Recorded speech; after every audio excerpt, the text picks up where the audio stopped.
kuatkan tekad, kuatkan hati. Negeri ini memanggilmu kawan. Belajar bergerak berbagi untuk negeri.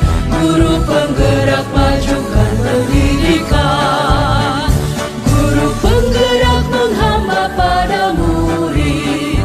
Kreatif rancang pembelajaran. Hargai. Bapak Ibu selamat siang. Assalamualaikum warahmatullahi wabarakatuh. Salam sejahtera bagi kita semua. Shalom. Yang terhormat Ibu Kepala Sekolah, Bapak Ibu Dewan Guru yang sudah berkenan hadir untuk mengikuti sosialisasi budaya positif sebagai wujud aksi nyata modul 1.4. Perkenalkan, nama saya Victoria Ellen Tuhehai, calon guru penggerak Angkatan 7 dari SMA Negeri 22 Seram Bagian Barat, Kabupaten Seram Bagian Barat. Bapak Ibu, dalam proses calon guru penggerak, saya didampingi oleh fasilitator yang berasal dari Kalimantan, yaitu Pak Lasno MPD, dan pengajar praktik saya, Ibu Winda Salelatu SPD MPD, guru SMA Negeri 1 Seram Bagian Barat. SPD MPD dan saya sendiri.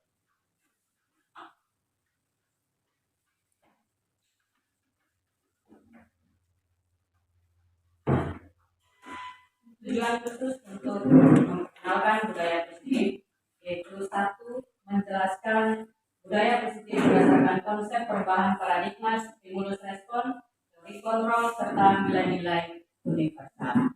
Yang kedua, daripada tujuan khusus kita menjelaskan konsep makna disiplin, keyakinan kelas, hukuman dan penghargaan, 5 kebutuhan dasar manusia, restitusi, dan restitusi segitiga dalam ekosistem sekolah yang berpihak pada murid.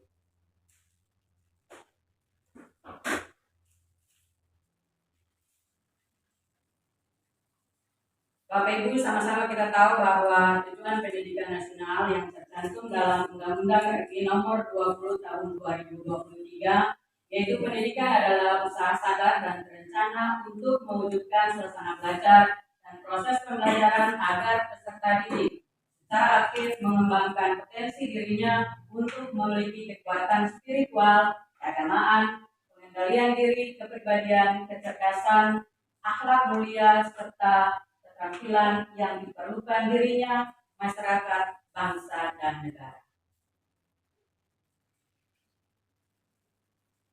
Tokoh pendidikan nasional kita, Bapak Hajar Dewantara, memiliki asas pendidikan. Yang pertama adalah pengajaran dan pendidikan. Menurut Bapak Hajar Dewantara, pengajaran adalah bagian dari pendidikan, yaitu proses pendidikan dalam memberi ilmu atau berfaedah kepada anak untuk bisa mampu untuk bercakap atau percakapan hidup serta secara lahir dan batin. Kemudian pendidikan adalah memberi tuntunan terhadap segala kekuatan kodrat yang dimiliki anak agar anak mampu mencapai keselamatan dan kebahagiaan yang setinggi-tingginya, baik selaku seorang manusia maupun selaku anggota masyarakat. Ya Bapak Ibu, kalau berbicara tentang asas pendidikan yang dicetuskan oleh Bapak Pendidikan kita, yaitu Bapak Ki Hajar Dewantara, ada kata tuntunan, ya. Tuntunan artinya kita sebagai pendidik, kita sebagai guru hanya bisa menuntun, ya, menuntun perilaku anak sehingga anak itu bisa merubah perilaku yang buruk menjadi perilaku yang baik. Kita tidak bisa merubah dasar daripada anak itu, tetapi bagaimana kita selaku guru, kita menuntun atau kita sebagai pamong, kita hanya mengontrol bagaimana pendidikan anak itu sehingga anak itu mampu mencapai tujuan yang diinginkan. Hubungan konsep pendidikan Ki Hajar Dewantara dengan lingkungan dan budaya positif di sekolah. Ya Bapak Ibu, ini yang mungkin menjadi topik khusus untuk budaya positif yang mungkin nanti kita lihat yang bisa ada dalam lingkungan dan diupayakan bisa diterapkan dari lingkungan sekolah kita. Ada dua pertanyaan refleksi. Yang pertama, apa pentingnya menciptakan suasana positif di lingkungan sekolah? Kemudian yang kedua, sebagai seorang pendidik atau pimpinan sekolah, bagaimana kita dapat menciptakan suasana positif di lingkungan kita selama ini? Ya, dua pertanyaan refleksi ini menjadi perenungan bagi diri kita masing-masing. Bapak Ibu bisa menulis dan Bapak Ibu bisa merenungkannya untuk kedua pertanyaan ini. Untuk budaya positif, Bapak Ibu, bagaimana kita menciptakan budaya positif di lingkungan sekolah? Menurut saya banyak daripada kita yang sudah menciptakan budaya-budaya yang positif atau nilai-nilai positif di lingkungan sekolah kita ataupun di kelas kita pada saat proses pembelajaran dimulai. Menyapa, selamat pagi, selamat siang. Mari kita berdoa dan lain-lain. Bapak Ibu, dua faktor itu merupakan contoh saja bagaimana budaya positif itu sebenarnya sudah kita terapkan. Ya, ada 6 poin yang bisa kita bahas dalam budaya positif di sekolah. Yang pertama, disiplin dan nilai-nilai kebajikan. Makna kedisiplinan adalah sesuatu yang dilakukan seseorang pada orang lain untuk mendapatkan kepatuhan. Ki Hajar Dewantara mengatakan bahwa di mana ada kemerdekaan, disitulah harus ada disiplin yang kuat. Di mana ada kemerdekaan, disitulah harus ada disiplin yang kuat. Artinya untuk mencapai kemerdekaan atau dalam konteks pendidikan kita saat ini, menciptakan murid yang merdeka, syarat utamanya adalah harus ada disiplin yang kuat. Disiplin yang dimaksud adalah disiplin diri yang memiliki motivasi internal atau motivasi yang berasal dari dalam diri siswa maupun dalam diri. Menurut Diane Gosen 2001 menyatakan arti disiplin yaitu proses belajar itu sendiri. Seorang yang memiliki disiplin diri berarti mereka bisa bertanggung jawab terhadap apa yang dilakukannya. Karena mereka mendasarkan tindakan mereka pada nilai-nilai kebajikan. Sebagai seorang pendidik, tujuan kita adalah menciptakan anak-anak yang memiliki disiplin diri, sehingga mereka bisa berperilaku dengan mengacu pada nilai-nilai kebajikan universal, memiliki motivasi intrinsik dan bukan motivasi ekstrinsik.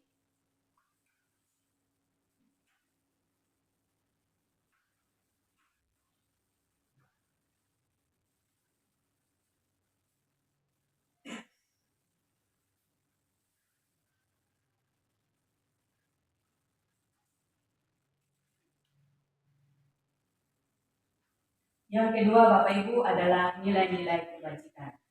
Ya, kalau secara umum nilai-nilai kebajikan ini bisa juga kita artikan dengan kata lain, yaitu nilai-nilai positif yang muncul dari dalam kita masing-masing. Nilai-nilai kebajikan muncul dari arti kata disiplin sebagai bentuk kontrol diri agar mencapai tujuan mulia atau nilai-nilai kebajikan itu sendiri. Nilai-nilai kebajikan universal tidak terlepas dari nilai-nilai kebajikan universal lepas daripada latar belakang suku bangsa, agama, bahasa maupun latar belakang. Nilai-nilai ini merupakan payung besar dan fondasi jika kita berperilaku. Salah satu nilai kebajikan dalam dunia pendidikan yang ingin dicapai oleh setiap anak Indonesia atau setiap anak bangsa yaitu profil pelajar Pancasila. Ada 8 nilai karakter Bapak Ibu yang sama-sama kita gaung dalam proses pembelajaran kita yang tertuang juga di dalam RPP kita, yaitu beriman sampai kepada kreatif.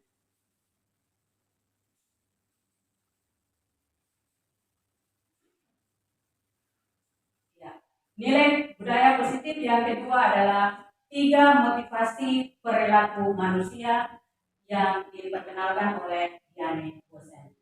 Yang pertama, motivasi yang pertama yaitu untuk menghindari ketidaknyamanan atau menghindari hukuman. Merupakan motivasi yang paling terendah dari 3 motivasi ini. Orang dengan motivasi ini akan bertanya, apa yang akan terjadi apabila saya tidak melakukannya? Mereka menghindari masalah yang muncul dan terpengaruh secara fisik atau fisiologi atau untuk kebutuhan mereka. Jadi motivasi ini merupakan motivasi bukan berasal dari dalam diri, tetapi motivasi ini merupakan motivasi yang berasal dari luar. Artinya Bapak Ibu, kalau dalam proses pembelajaran biasanya anak-anak itu kalau kita memberikan sesuatu, memberikan tugas atau memberikan hal-hal yang memang harus dikerjakan oleh siswa, maka biasanya mereka takut ketika mereka tidak melakukan, maka mereka diberi sanksi atau memberi hukuman. Jadi ini termasuk dalam motivasi yang paling rendah. Artinya motivasi ini karena ada sesuatu makanya mereka melakukan. Kemudian yang kedua, untuk mendapatkan imbalan atau penghargaan dari orang lain. Jadi motivasi ini apabila mereka melakukan, mereka mengiming-iming bahwa ketika mereka melakukan sesuatu maka mereka akan dihargai atau diberikan penghargaan. Orang dengan motivasi ini akan bertanya, apa yang akan saya dapatkan apabila saya melakukannya? Melakukan sebuah tindakan untuk mendapat pujian, hadiah, pengakuan dari orang lain, sebab menurut mereka itu penting. Ini juga termasuk dalam motivasi secara eksternal. Artinya motivasi dari luar, bukan motivasi yang muncul dari dalam diri untuk bisa melaksanakan apa yang bisa mereka katakan. Kemudian motivasi yang ketiga, untuk motivasi perilaku manusia, yaitu untuk menjadi orang yang mereka inginkan dan menghargai diri sendiri dengan nilai-nilai yang mereka percaya. Bapak Ibu, untuk motivasi yang ketiga ini, orang dengan motivasi ini akan bertanya, akan menjadi orang seperti apa apabila saya melakukannya? Mereka melakukan sesuatu karena nilai-nilai yang mereka yakini dan hargai. Dan motivasi ini membuat seseorang memiliki disiplin positif dan bersifat internal. Bapak Ibu, dari ketiga motivasi perilaku ini kita lebih ditekankan kepada motivasi yang ketiga. Kenapa Bapak Ibu? Karena motivasi ini merupakan motivasi yang muncul dari dalam diri kita sendiri. Diperhatikan atau tidak, diberikan penghargaan atau tidak, itu tidak mempengaruhi dia untuk berbuat yang baik. Jadi motivasi yang ketiga ini yang lebih ditekankan supaya bagaimana siswa itu apabila dalam proses pembelajaran kita melakukan banyak aksi di kelas. Artinya Bapak Ibu ada juga yang masuk pada motivasi yang pertama, ada pada motivasi kedua, dan ada pada motivasi yang ketiga.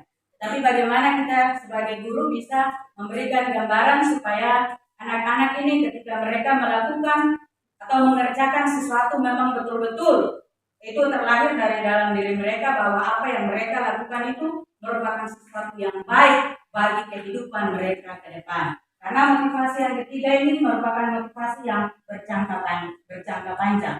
Kalau yang pertama, kedua itu berjangka pendek. Artinya kalau yang kedua ketika diberi hadiah mereka melakukan, ketika tidak mereka tidak melakukan.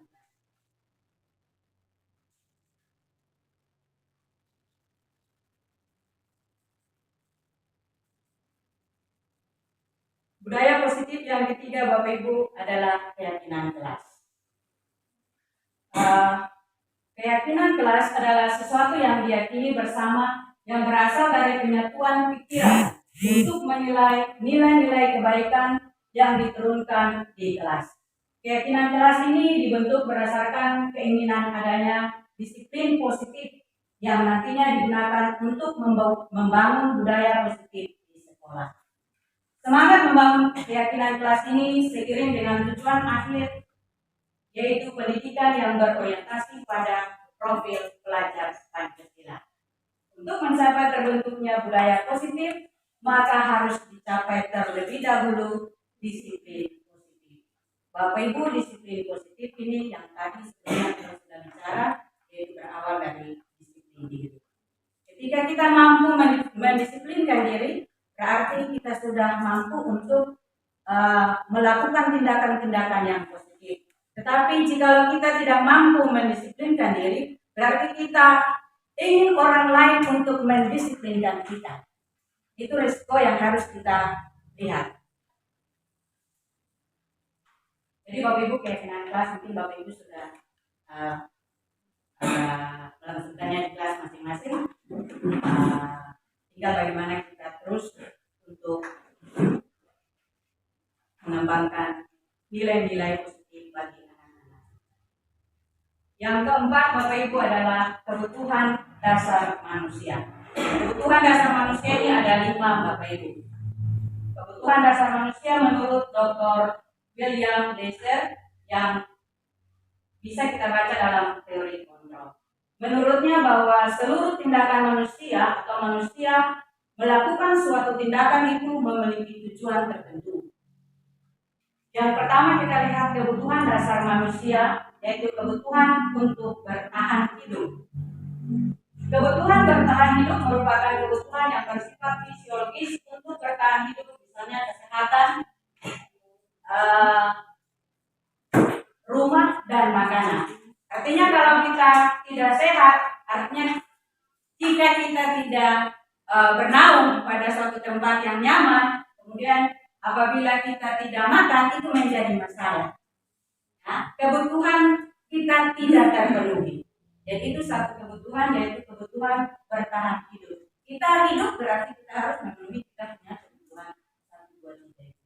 Kemudian yang kedua adalah kasih sayang atau rasa diterima. Kebutuhan untuk diterima. Kebutuhan untuk disayangi dan diterima merasa bagian dari suatu kelompok.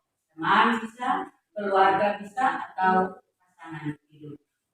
Ya kadang kita di sekolah juga kita bisa melihat anak-anak kita yang memiliki banyak latar belakang, memiliki banyak karakter. Ada anak-anak yang memang kedapatan mereka ada dalam kelompok yang besar, dalam pergaulan yang bersama, tetapi ada anak-anak juga yang seakan-akan mereka menyendiri atau mereka untuk dapat proses bersama dengan teman itu perlu adaptasi. Ya. Kemudian Bapak Ibu, yang ketiga adalah kebutuhan dasar manusia tentang penguasaan. Kebutuhan pengakuan dan kemampuan. Kebutuhan untuk dianggap berharga, kompeten, diakui, dihormati, dan meninggalkan pengaruh. Yang keempat, kebebasan. Kebutuhan akan pilihan. Kebutuhan akan kemandirian, otonomi, mengendalikan arah hidup seseorang. Mereka menginginkan pilihan, banyak bergerak, suka mencoba-coba hal yang baru dan menarik. Sudah tidak asing lagi Bapak Ibu, kita punya anak-anak, banyak kita bisa lihat ciri-ciri yang ini. Kemudian yang kelima adalah kebutuhan akan kesenangan. Kebutuhan mencapai kesenangan, bermain, dan tertawa. Kita tidak bisa membatasi untuk rasa senang, untuk ada dalam bermain, kemudian ada dalam tertawa lepas. Itu merupakan kebutuhan kita, kebutuhan dasar kehidupan manusia dari waktu ke waktu. Yang kelima, Bapak Ibu, adalah 5 posisi kontrol guru. Ini menurut Janet Bosen, ada 5 posisi kontrol guru. Yang pertama, guru itu sebagai penghukum. Yang kedua, guru sebagai pembuat rasa bersalah. Yang ketiga, guru itu sebagai teman. Dan yang keempat, guru sebagai pemantau atau pengontrol. Dan yang kelima, guru sebagai manajer. Ya Bapak Ibu, untuk selengkapnya saya akan memutarkan video supaya bisa kita lihat bagaimana peran guru sebagai penghukum, peran guru sebagai teman, peran guru sebagai manajer.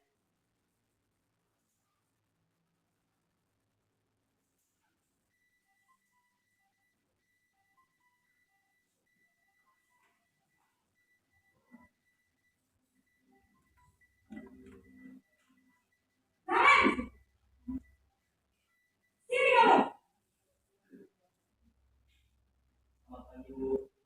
Selalu terlambat. Kamu deh, pasti terlambat. Maaf Bu, saya Apa? Apa coba? Alasan kamu apa lagi? Kapan sih kamu tidak terlambat? Malas sekali ya kamu jadi anak. saya Dasar pemalas. Gak kapok-kapok sih kamu. Sudah berapa kali terlambat? Sana, kamu keliling lapangan basket 2 kali. kenapa saya harus beli lapangan basket Bu? Kenapa? Kamu melawan ibu. Berani-beraninya jawab. Sudah terlambat, masih berani jawab pula. Sekarang, keliling lapangan basket 5 kali sekalian. Biar kapok. Cepat, pergi sana ke lapangan basket.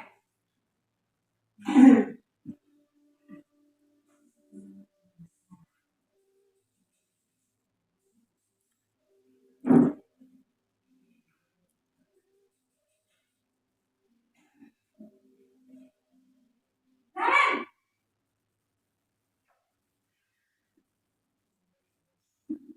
Ibu, Naren. Kamu kenapa terlambat lagi, nak? Ya Tuhan, Naren. Kamu senang ya bikin ibu susah ya? Kalau kamu terlambat lagi, nanti ibu yang ditegur bapak kepala sekolah, nak. Disangka ibu tidak bisa membina kamu.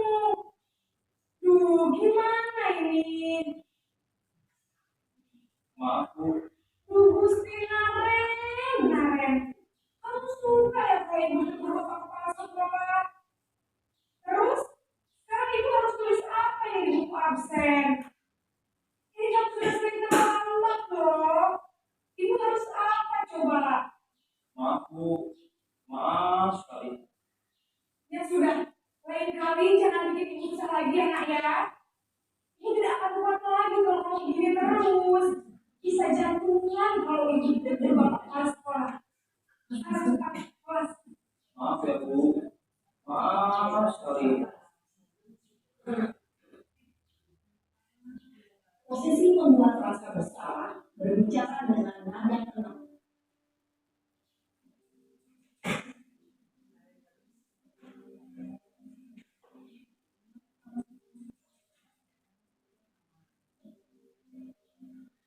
Naren,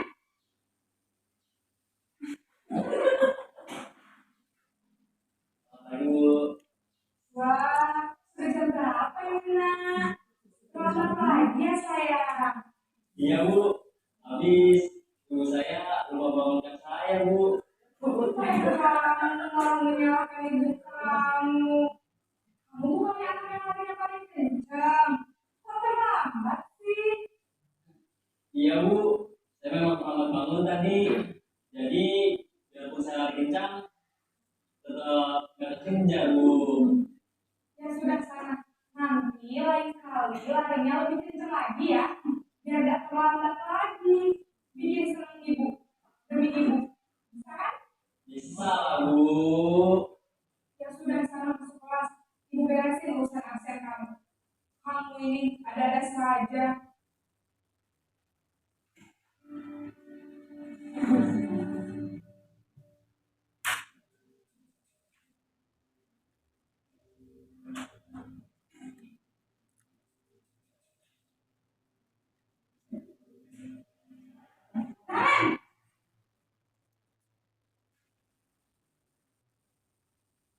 Ibu, Naren, apa peraturan sekolah kita tentang jam berapa kita harus masuk sekolah, nak? kita harus di sekolah jam 7 Bu. Iya betul. Sekarang sudah jam 7.20. Naren sudah tahu konsekuensinya jika terlambat hadir. Paham Bu, saya harus tinggal kelas pas jam istirahat selama 20 menit. Iya benar, konsekuensinya demikian. Jadi nanti jam 9.30 pas istirahat, kamu harus tinggal di kelas, kerjakan tugas tambahan untuk ketertinggalan kamu, ya. Baik Bu.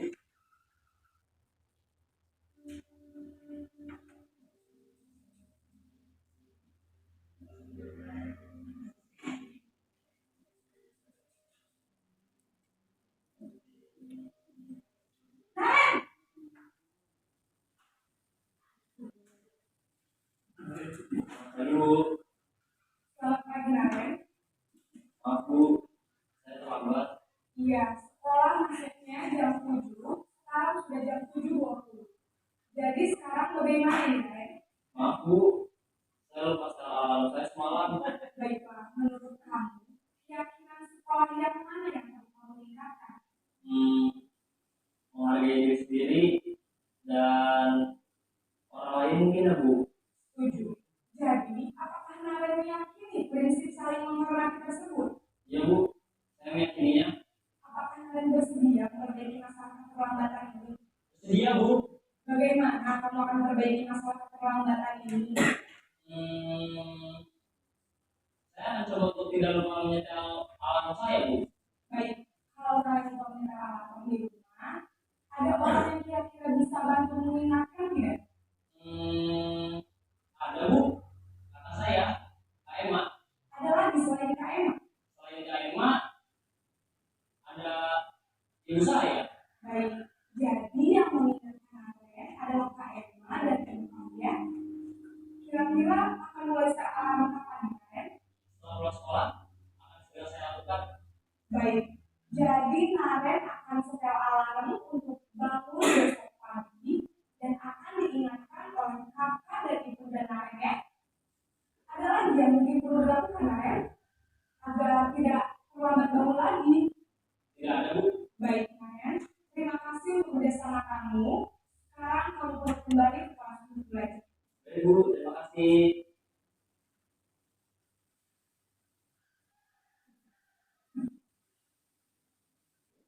Iya Bapak Ibu, dari video yang Bapak Ibu nonton tadi itu merupakan posisi-posisi guru, yaitu bagaimana kita sebagai pemberi rasa bersalah, kemudian kita guru sebagai teman, kemudian kita guru sebagai pemantau atau monitor, dan kita guru sebagai manajer.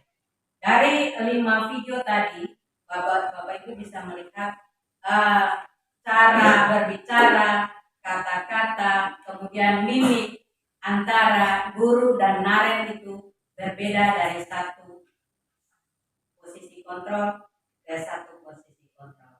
Sehingga Bapak Ibu yang diinginkan bagi kita guru di sini yaitu kita harus memilih posisi kontrol yang paling terakhir, yaitu posisi kontrol sebagai manajer. Bagaimana kita memberikan solusi atau jalan keluar yang diharapkan Naren tidak lagi terlambat datang di sekolah.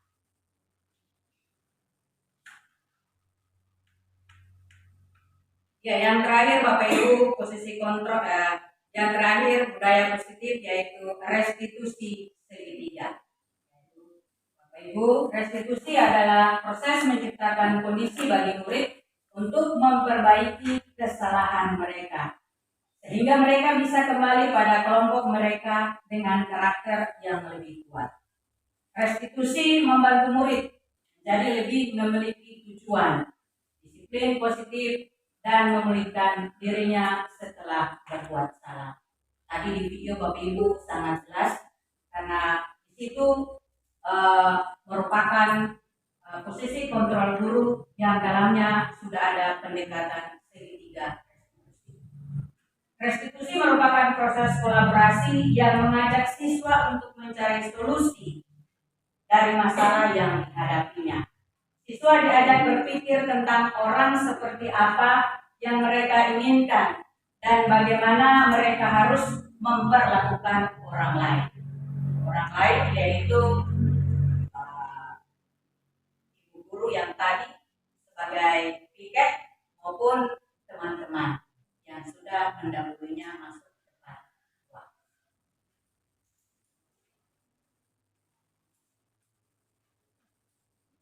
Segitiga restitusi ini Bapak Ibu memiliki 3 langkah. Langkah yang pertama adalah tahapan di mana menstabilkan identitas.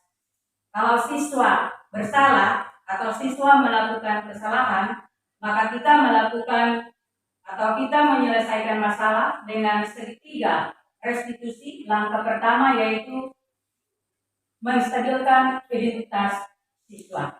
Pada bagian dasar segitiga adalah menstabilkan identitas. Jika anak berbuat salah, maka ada kebutuhan dasar yang belum terpenuhi. Bagian dasar segitiga restitusi memiliki tujuan untuk mengubah orang yang gagal karena telah berbuat kesalahan menjadi orang yang sukses. Kemudian sisi yang sebelah kiri atau langkah kedua adalah langkah untuk memvalidasi tindakan yang salah. Konsep langkah kedua adalah kita harus memahami kebutuhan dasar yang mendasari siswa atau mendasari tindakan anak untuk berbuat kesalahan. Dan yang ketiga adalah menanyakan keyakinan. Ketika langkah pertama dan kedua sukses atau berhasil kita lakukan, maka anak akan siap untuk dihubungkan dengan nilai-nilai yang dipercaya dan berpindah menjadi orang yang dia inginkan. Melalui segitiga restitusi, kita dapat mewujudkan mereka menjadi siswa yang merdeka. Mereka mampu menyelesaikan masalah dengan motivasi internal dan bertanggung jawab terhadap pilihannya. Ya Bapak Ibu, itu adalah diseminasi budaya positif bagi kita semua di saat ini. Semoga apa yang disampaikan menjadi kekuatan baru bagi kita untuk bagaimana kita bisa memberikan nilai-nilai positif, nilai-nilai kebajikan yang patut atau yang dapat dicontohi oleh para murid kita, sehingga mereka juga mampu dalam setiap tindakan mereka menciptakan nilai-nilai yang positif, nilai-nilai yang mampu untuk mewujudkan tujuan-tujuan mulia mereka. Sekian dan terima kasih.